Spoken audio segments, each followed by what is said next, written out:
बच्चों, आज के इस वीडियो में हम लोग क्लास 10th के चैप्टर 8 यानी त्रिकोणमिति के परिचय के बारे में पढ़ेंगे। त्रिकोणमिति सब बच्चों ग्रीक अक्षर ट्राई, मेट्रॉन, इसको अंग्रेजी में ट्रिग्नोमेट्री बोलते हैं। तो ट्राई, गॉन और मेट्रॉन से मिलके बना हुआ है। ट्राई का मतलब होता है 3, गॉन होती है भुजा और मेट्रॉन होता है मापन। 3 भुजा का मापन यानी त्रिभुज का मापन, ये ट्रिग्नोमेट्री का अर्थ होता है। ग्रीक अक्षर ये होते हैं 3। अच्छा, अब 3 भुजा के मापन का अर्थ क्या है, त्रिभुज के मापन का अर्थ क्या है। जैसे अगर कोई त्रिभुज है आपके पास और इसकी कुछ भुजाएं, जैसे ये भुजा पता है, ये भुजा पता है, ये कोण पता है, आपको बाकी ये भुजा पता करनी है या बाकी कोण पता करने हैं, तो वहाँ पे हम लोग ट्रिग्नोमेट्री का प्रयोग करते हैं, त्रिकोणमिति का प्रयोग करते हैं। बच्चों, त्रिकोणमिति 2 प्रकार से हम कह सकते हैं। एक होती है प्लेन ट्रिग्नोमेट्री और दूसरी होती है स्फेरिकल ट्रिग्नोमेट्री।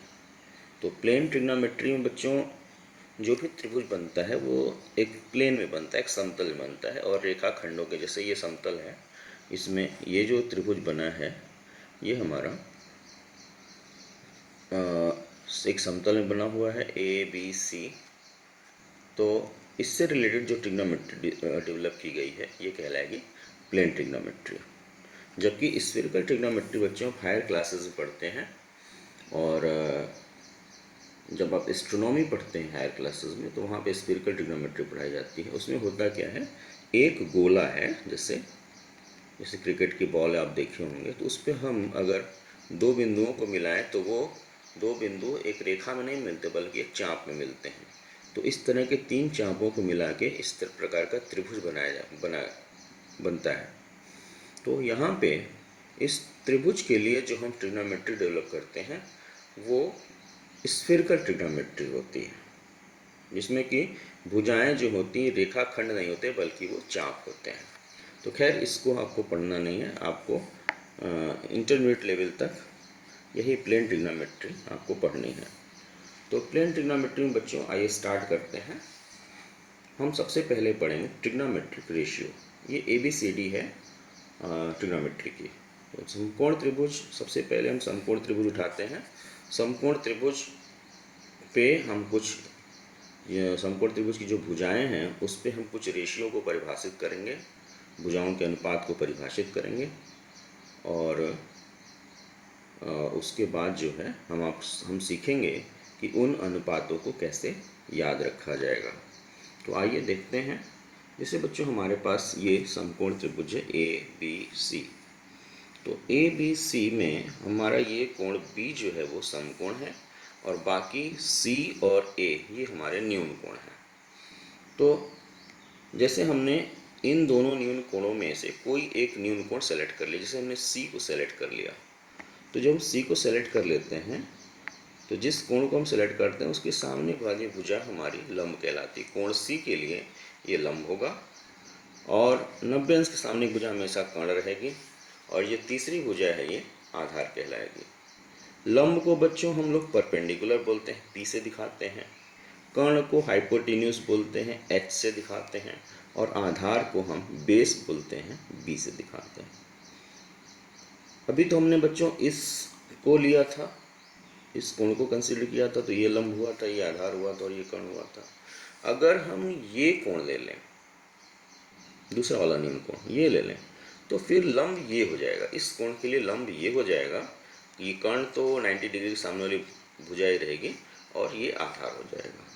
तो इसका बच्चों खास ख्याल रखना है कि कौन सा आप कोण सेलेक्ट कर रहे हो। तो जो भी कोण सेलेक्ट करेंगे तो उसके सामने वाली भुजा हमेशा लंब होगी, जो 90 अंश के सामने वाली भुजा जो है वो कर्ण होगी और जो तीसरी भुजा बचेगी वो हमारी आधार होगी। तो आइए यहाँ पे हम लोग ट्रिग्नोमेट्रिक रेशियो डेवलप करते हैं। ट्रिग्नोमेट्रिक रेशियो, इसके लिए हमने बच्चों यहाँ पे एक त्रिभुज लिया हुआ है ABC में ये हमने कोण C सेलेक्ट किया हुआ है। कोण की C के सामने की भुजा हो गई परपेंडिकुलर यानी लंब ये हो गई बेस यानी आधार, और ये हो गया हाइपोटेन्यूज माने कर्ण। तो परपेंडिकुलर, बेस, हाइपोटेन्यूज, ये तीन भुजाएं हमारे पास हैं।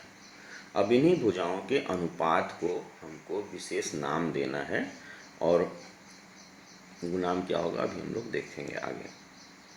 तो हमको करना क्या है कि चूंकि अनुपात लेना है भुजाओं का, तो सबसे पहले हम इन भुजाओं की पेयरिंग करेंगे, जोड़ा बनाएंगे। तो पहला पेयर हमने बनाया परपेंडिकुलर और हाइपोटेन्यूज का, दूसरा हमने बनाया बेस और हाइपोटेन्यूज का, और तीसरा बनाया परपेंडिकुलर और बेस का। यही तीन जोड़े बनेंगे और कोई जोड़ा नहीं बनेगा। अब अगर हम अनुपात लेते हैं भुजाओं का अनुपात, तो 6 तरह के अनुपात हमको मिलेंगे। कैसे मिलेंगे? जैसे हमने परपेंडिकुलर और हाइपोटेन्यूज का एक जोड़ा ले लिया, तो अनुपात कैसे ले सकते हैं हम? या तो परपेंडिकुलर अपॉन हाइपोटेन्यूज कर दें, या तो हाइपोटेन्यूज अपॉन परपेंडिकुलर कर दें। दो जोड़े हो गए, दो अनुपात यहाँ हो गए। अब अगर बेस और हाइपोटेन्यूज लेते हैं, तो बेस अपॉन हाइपोटेन्यूज लेंगे तो एक अनुपात हो गया, हाइपोटेन्यूज अपॉन बेस कर देंगे तो दूसरा अनुपात हो गया। तो कुल मिला के अभी 4 हो गए। अब अगर परपेंडिकुलर और बेस ले लेते हैं, तो परपेंडिकुलर अपॉन बेस ये एक अनुपात हुआ, या हम बेस अपॉन परपेंडिकुलर भी कर सकते हैं, तो ये दूसरा अनुपात हुआ। तो कुल मिला के 2 यहाँ से आएंगे, 2 अनुपात यहाँ से, और 2 अनुपात यहाँ से, कुल 6 अनुपात आएंगे। और इन 6 अनुपातों को हम विशेष नाम देते हैं। आइए इसको देखा जाए। सबसे पहले हम ये परपेंडिकुलर हाइपोटेन्यूज लेते हैं। तो परपेंडिकुलर हाइपोटेन्यूज लिया, तो परपेंडिकुलर अपॉन हाइपोटेन्यूज को हम लिखते हैं बच्चों sine, SINE, sine of some angle. Angle कौन सा सेलेक्ट करेंगे? जो अभी हमने यहाँ पे लिया हुआ था, जिसके लिए परपेंडिकुलर है, या जिसके लिए ये बेस है, या जिसके लिए ये हाइपोटेन्यूज है। तो C कोण के लिए ये परपेंडिकुलर है, ये बेस है और हाइपोटेन्यूज है। तो परपेंडिकुलर अपॉन हाइपोटेन्यूज हो जाएगा साइन ऑफ C। और इसका उल्टा हमने कर दिया हाइपोटेन्यूज पर परपेंडिकुलर, तो ये हो गया कोसेक C। ये कोसेक कहलाता है। परपेंडिकुलर और हाइपोटेन्यूज का रेशियो साइन कहलाता है, हाइपोटेन्यूज और परपेंडिकुलर का रेशियो कोसेक कहलाता है। अब हम दूसरा ले लेते हैं, दूसरा पेयर बेस और हाइपोटेन्यूज का। तो बेस और हाइपोटेन्यूज का जो अनुपात होगा B/H जो होगा, उसको बच्चों बोलते हैं कॉस। और कॉस किसका? C का cos, cos of angle C। Hypotenuse upon base को बोलते हैं सेक, SEC, sake of angle C। और परपेंडिकुलर अपॉन बेस को बच्चों बोलते हैं, ये तीसरा जोड़ा है हमारा, परपेंडिकुलर अपॉन बेस, ये तीसरा जोड़ा है। तो परपेंडिकुलर अपॉन बेस को बच्चों बोलते हैं tan, TAN, tan of C। और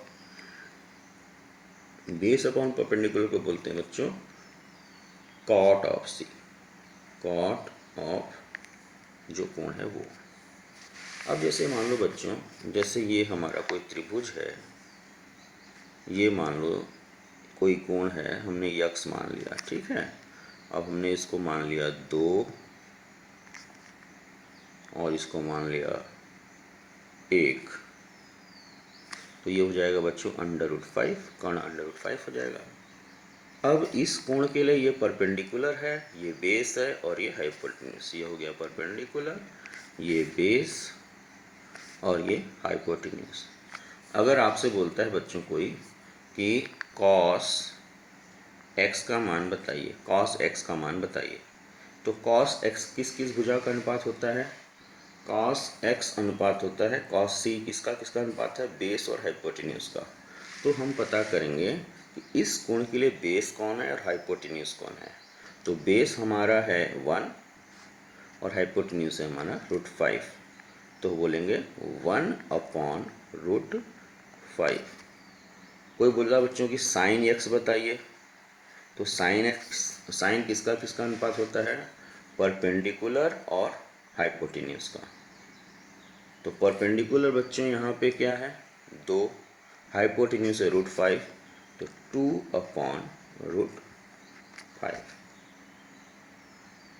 तो ये तभी आप निकाल पाओगे जबकि ये सब चीज़ें आपको याद हों कि कौन सा साइन कॉस टैन कॉट ये किन किन भुजाओं के अनुपात होते हैं। तो बच्चों आइए देखते हैं कि कैसे इसको याद रखेंगे। तो इसके लिए बच्चों हमको एक चीज़ याद रखनी है, पंडित बद्री प्रसाद, पंडित बद्री प्रसाद हरि हरि बोल, पंडित बद्री प्रसाद हरि हरि बोल। तो इनका हमको फर्स्ट लेटर सेलेक्ट करना है। तो P B P H H B, P B P, P B P H H B. तो पंडित बद्री प्रसाद हरि हरि बोल। बच्चों इसमें जो फर्स्ट आ रहा है अनुपात, ये साइन को बताता है। साइन साइन हमेशा किसके किसके अनुपात के बराबर होगा, परपेंडिकुलर और हाइपोटेन्यूस के। दूसरा जो आ रहा है बच्चों, ये कॉस बताता है, कॉस। और तीसरा जो आ रहा है बच्चों, ये बताता है आपके टैन को। और अगर आपको, चूंकि हमारे पास 6 ट्रिग्नोमेट्रिक रेशियो होते हैं, sine cos tan sec cosec और कॉट। तो कोसेक साइन का उल्टा होता है, ये याद रखिए आप कि साइन का उल्टा जो होता है ये कोसेक। तो कोसेक पता करना होगा तो हाइपोटेन्यूस ऊपर रहेगा और परपेंडिकुलर नीचे रहेगा, हाइपोटेन्यूस अपॉन परपेंडिकुलर। सेक पता करना है तो ये सेक कॉस का उल्टा होता है, तो हम बोलेंगे हाइपोटेन्यूस अपॉन बेस। और कॉट जो होता है वो टैन का उल्टा होता है, तो कॉट हो जाएगा बेस अपॉन परपेंडिकुलर। तो कुल 6 ट्रिग्नोमेट्रिक रेशियो होते हैं। 3 अगर आप याद रख लोगे साइन कॉस टैन को, तो बाकी से कोसेक जो साइन का, कोसेक साइन का उल्टा होता है, सेक कॉस का उल्टा होता है, कॉट जो है टैन का उल्टा होता है। तो बाकी 3 भी आप इसी हिसाब से लिख लोगे। तो अगर आप इतना कर लेते हो तो ये चीज़ें सब आपको याद हो जाएंगी। अच्छा, एक चीज़ और मैं थोड़ी सी छोटी सी चीज़ बताना चाहता हूँ। हम चूँकि साइन सी बराबर पी बाई एच लिखे हैं और कोसेक सी बराबर एच बाई पी रखे हैं, तो साइन सी बराबर आपका है पी बाई एच, तो इसको 1 बाई एच बाई पी भी लिख सकते हैं। ऐसे भी तो लिख सकते हैं 1 बाई एच बाई पी, ये फिर पी ऊपर चला जाएगा तो पी बाई एच हो जाएगा। तो साइन सी को हम 1 बाई एच बाई पी लिख सकते हैं, यानी 1 बाई, और ये हमारा कोसेक सी है, ये कोसेक है, एच बाई पी कोसेक है, तो कोसेक सी। यानी साइन और कोसेक एक दूसरे के अपोजिट होते हैं, उल्टा, अपोजिट नहीं बोलेंगे, इन्वर्ट होते हैं। तो इसी तरह यहाँ पे कॉस सी जो होगा ये 1 बाई सेक सी के बराबर होगा, और जो टेन सी होगा ये 1 बाई कॉट सी के बराबर होगा। तो इसको बच्चों एक फार्मूले की तरह हम ट्रीट करते हैं, साइन सी बराबर 1 बाई कोसेक सी, या cos C is equals to 1 by sec C, या टेन सी बराबर 1 बाई कॉट सी। तो ये बच्चों कुछ बेसिक जानकारियाँ रहीं। फिर आगे के जो वीडियो होंगे उसमें हम इस पर आधारित कुछ प्रश्न हल करेंगे।